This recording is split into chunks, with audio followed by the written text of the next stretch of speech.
자, 반갑습니다. 김법성 논술의 법칙입니다. 오늘은 중앙대 논술을 어떤 식으로 대비해야 될지 간략히 설명드리도록 하겠습니다. 중앙대는 제가 이제 강의도 여러 개를 찍고 작년에도 많은 합격생들을 보냈던 대학 중에 하나입니다. 중앙대 논술 문제는 여러분들이 준비하는 만큼 충분히 갈 수 있는 대학 중에 하나입니다. 중앙대는 어떤 특징을 가지고 있고 왜 충분히 노력하면, 충분히 준비하면 공략이 가능한지를 조금 설명을 드리도록 하겠습니다. 자, 제가 한 단어로 압축해서 설명해 놓았네요. 그죠? 중앙대 논술. 자, 어떤 특징을 가지고 있습니까? 중앙대는 준비한 만큼 가능성이 큰 대학이다. 준비한 만큼 가능성이 크다. 이 말은 준비가 잘 되어 있으면 잘 되어 있을수록 글쓰기가 그만큼 쉬워진다라는 뜻입니다. 물론 논술 문제가 쉽거나 그런 대학은 아닌데요. 대학에서 요구하는 어떤 형식, 틀이라는 게 딱 정해져 있어요. 따라서 그 틀을 차근차근 지켜만 주신다면 여러분들이 충분히 공략할 가능성이 있다. 자, 그럼 차근차근 한번 봅시다. 내신 반영 비율 볼까요? 거의 없다. 자, 봅시다. 내신 실질 반영 비율이 어떻게 되는지. 자, 1등급 지원자 대비 6등급까지 내신 핸디캡이 0.4점밖에 안 되죠. 그죠? 내신 실질 반영 비율 0.5%밖에 안 됩니다. 6등급이라고 할지라도. 자, 내신은 신경을 끄세요. 실제로 그래서 합격자들을 보면 인문계랑 자연계가 조금 다른데요.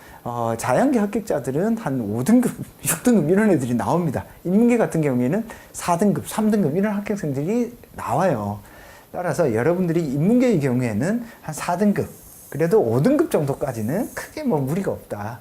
근데 인문계열은 특이하게도 이제 6등급 이런 학생들이 잘 안 나오는데요. 그게 제가 볼 때는 그렇습니다. 학생들이 아무리 이렇게 글을 진짜 멋들어지게 잘 쓴다고 하더라도 6등급이 멋들어지게 잘 쓴다. 그럼 합격을 하겠죠. 근데 대부분 아이들이 합격권에 들어가는 아이들이 글이 정말 탁월하다? 이런 글들이 별로 없기 때문에 결과적으로 이 조금 소수점 단위로 들어가는 이 내신이 나중에 영향력을 발휘할 가능성이 조금 있습니다. 따라서 여러분들이 내가 아무리 내신이 조금 안 좋다고 하더라도 수능 최저만 딱 맞추고 글을 잘 쓴다라는 생각이 들면 확실하게 중앙대를 노려볼 만하다라는 게 제 생각입니다. 자, 인문계열은 국어, 수학, 영어, 사회 중 상위 10과목을 반영합니다. 자, 내신도 거의 안 들어가는데 상위 10과목이 들어가요. 그죠? 상위 10과목. 그러면 거의 영향력이 없는 데다가 상위 10과목 들어가면 어떻죠? 내신으로 내가 크게 손해를 보고 중앙대를 볼 이유는 거의 없다라고 보시면 되겠습니다. 수능 최저, 국수형, 탐구 세 과목 합6입니다. 합6이니까 여러분들이 이 정도 수준을 맞출 자신이 있다라고 하는 사람들은 적극적으로 중앙대를 공략해 볼만 하다. 근데 의외로 중앙대를 이렇게 치는 학생들 중에 이거 잘 못 맞추는 아이들이 의외로 많습니다. 따라서 경쟁률이 40대 1 정도 된다고 하더라도 실질 경쟁률을 보면요, 그렇게 높지가 않습니다. 자, 그 다음에 보시면 수능 최저, 국수형탐, 합류, 앞에서 이야기했네요. 모집 정원 및 반영 비율 한번 봅시다. 인문계의 감소는 크게 없고요. 논술 60, 교과 60, 출결 봉사 10에서 60, 40인데 이 교과나 출결 봉사는 거의 점수 차가 없으니까 거의 당락은 논술에서 결정된다라고 보시면 되겠습니다. 논술 문제의 어떤 특징이나 전형은 제가 논술 가이드북을 설명을 하면서 설명을 한번 드렸으니까 그 강의를 조금 참조를 하시고요. 특히 이제 중앙대 같은 경우에는 학교에서 지원하는 정책들이 조금 좋다 보니까 최근에 경쟁률이 크게 오르고 학교 레벨이 조금 많이 오른 대학 중에 하나죠. 그래서 학생들에 대한 선호도가 의외로 상당히 높습니다. 최근 들어서 최근 2, 3년 사이에 급격히 올라간 대학 중에 하나입니다. 예전에는 중앙대보다는 이제 다른 대학을 좀 더 선호하는 친구들이 많았는데요. 요즘에는 이제 상위권 대학을 치는 친구들도 중앙대는 꼭 한번 놓고 이렇게 가려고 하는 어떤 경향이 있더라고요. 자, 조금 더 봅시다. 변별 포인트 한번 봅시다. 변별 포인트. 중앙대는 논술 문제가 인문과 상경이 조금 다릅니다. 인문과 상경. 인문은 1, 2, 3번이 모두 다 언어 논술 문제가 나오는데 상경은 3번 문제가 수리 문제가 나오죠. 수리 문제. 이 차이가 조금 있으니까 수리에 조금 자신 있는 친구들은 중앙대를 적극 공략해 볼 수 있겠네요. 근데 이 3번 수리 문제가 엄청나게 어렵냐? 그렇지는 않습니다. 저도 이제 풀 정도니까. 제가 나름 이과 출신입니다. 근데 이제 철학이라든지 문과 쪽에 관심이 많다 보니까 이렇게 논술 강의를 하게 됐네요. 자, 변별 포인트 보겠습니다. 문제 상황을 정확히 이해하고 대학이 요구하는 한 편의 완성된 글을 쓰는 것이 중요하다. 자, 논술 가이드북을 보면 1번 문제 어떻게 되어 있죠? 2번 문제도 마찬가지입니다. 대학이 이런 말을 써놨어요. 한 편의 완성된 글을 쓰자. 서론본론 결론이 중요하다. 왜 서론본론 결론의 형식으로 써야 되느냐? 이게 채점자들한테 자기의 어떤 생각이나 의도를 정확히 전달하려면 서본결의 형태를 조금 써달라라고 요구하고 있습니다. 중앙대는. 따라서 1번 문제와 2번 문제, 특히 1번 문제는 논지의 차이를, 어떤 주제와 관련해서 논지의 차이를 한 편의 완성된 글로 서술하시오, 쓰시오, 이렇게 대놓고 한 편의 완성된 글을 요구하고 있습니다. 따라서 이 요구 조건들을 정확히 지켜주셔야 되고, 대학이 요구하는 어떤 요구 조건들이 논술 가이드북에 충분히 설명되어 있고, 저도 논술 가이드북 설명을 하면서 충분히 설명을 했습니다. 이 부분을 정확히 이해하는 게 아주 중요합니다. 대립되는 제시문의 핵심 차이를 개념적으로 정확히 구분하는 것이 중요하다. 중앙대 논술 문제의 특징은 논지 안에 어떤 주제가 담겨 있습니다. 주제. 차이를 대하는 방식, 기억의 역할, 이런 주제들이 탁 던져져 있거든요. 이 주제와 관련해서 각각의 제시문들이 어떻게 이야기를 하고 있는지 그 주제에 해당되는 정확한 개념어들을 딱딱딱딱 한눈에 쭉 알 수 있도록, 채점자가 정확히 포착할 수 있도록 써주는 게 아주 중요하고요.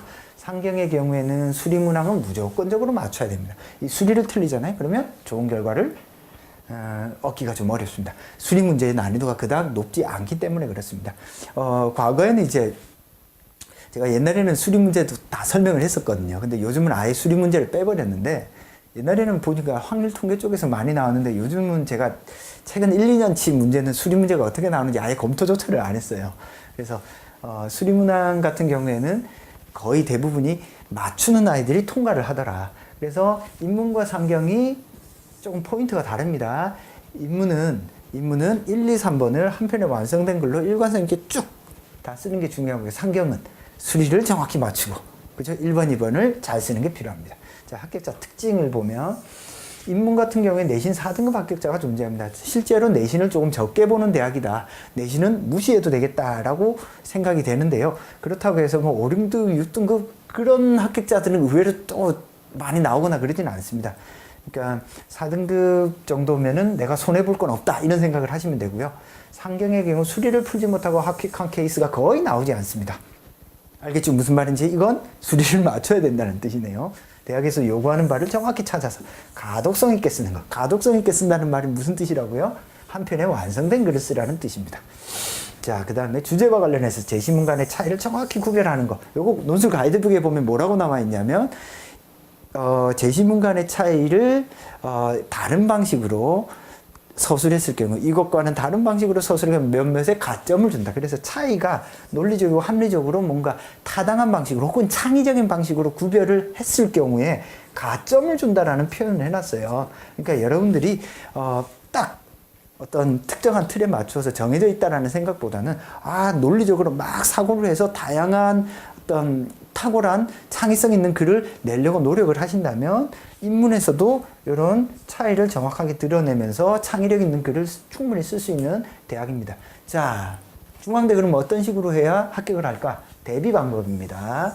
대학에서 발표한 논술 가이드북을 씹어먹을 정도로 꼼꼼하게 볼 거. 제가 중앙대 논술 강의를 찍을 텐데요. 지금 몇 개 찍어 놓았는데요.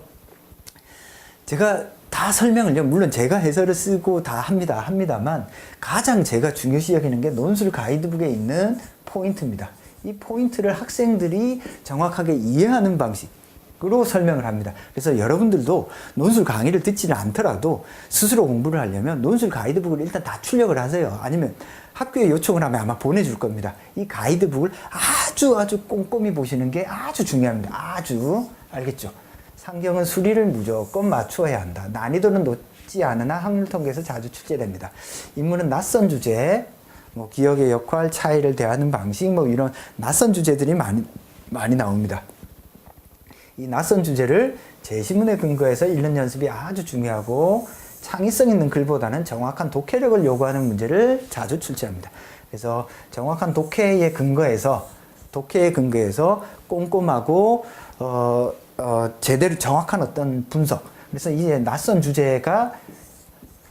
주제를 재심과 어떻게 연결시킬 것인가. 그죠? 요게 이제 인문은 중요한 관건이다라고 보면 되겠습니다. 물론 상경도 마찬가지입니다. 왜냐하면 3번 문제만 차이가 나거든요. 그래서 중앙대 논술 문제를 풀 때 여러분들에게 조금 강조하고 싶은 건 뭐냐면 중앙대는 문제를 많이 풀어보셔야 됩니다. 문제를 많이 풀어보면 이 대학이 무엇을 요구하는지 알 수 있어요. 낯선 어떤 주제를 학생 스스로 사고해서 체계적으로 논리적으로 일관성 있게 글을 정리해낼 수 있나 없나, 서술해낼 수 있나 없나, 요걸 가장 중요시 여깁니다. 그러니까 우리가 여러분들이 학교에서 배우는 어떤 익숙한 주제들이 잘 안 나오고요. 낯선 주제들이 나온단 말이죠. 그 낯선 주제들을 스스로 소화해낼 수 있는가, 이 주어진 시험 시간 안에. 그죠? 그걸 봅니다. 그래서 2시간 안에 여러분들이 낯선 주제를 얼마나 자기 것으로 소화해내느냐, 이게 중요한 관건이다. 따라서 연습을 하실 때는 낯선 주제를 정확히 정확히 읽어내는 것, 그 다음에 독해하는 것, 이 2가지가 가장 중요합니다. 근데 이 2가지는요, 어떻게 하면 되냐면, 기출문제를 주구장창 풀어보면 충분히 연습할 수 있습니다. 왜냐하면 학교가 글을 요구하는 글의 형태가 딱 정해져 있거든요. 딱 보시면 압니다. 그래서 딱 정해져 있기 때문에 이 낯선 주제를 독해에 근거해서 학교에서 요구하는 틀에 맞춰서 자꾸 쓰는 연습을 하고, 그런 연습을 하다 보면 이제 보입니다. 어떤 부분에서 내가 가점을 얻을 포인트를 찾을 건지. 이런 방식으로 연습을 하는데요. 제가 할 때는요, 최대 5회에서 한 6회 정도는 기본적으로 중앙대 논술 문제를 분석을 해 주셔야 됩니다. 이 정도 분석이 제가 볼 때는 적어도 중앙대를 노려볼 만한 어떤 준비가 아닌가 생각됩니다. 최근에는 대학 논술 문제들이 특정한 어떤 경향들이 정해져 있기 때문에 가급적이면 조금 빠른 시간에 각 대학별 준비를 하는 게 좋습니다. 성대라든지 중앙대라든지 거의 최근 한 7, 8년 동안 문제의 유형이나 패턴이 변하지 않았어요. 그런 대학, 즉 패턴이 많이 바뀌지 않은 대학들은 가급적이면 일찍 준비해서 그 대학을 클리어해 놓는 게 좋습니다. 무슨 뜻인지 아시겠죠? 중앙대 논술 대비법은 이렇게 말씀드리겠습니다. 혹시 궁금하거나 하는 것들은 논법온라인.com에 이제 글 남기시면 제가 자세히 답변을 드리도록 하겠습니다. 감사합니다.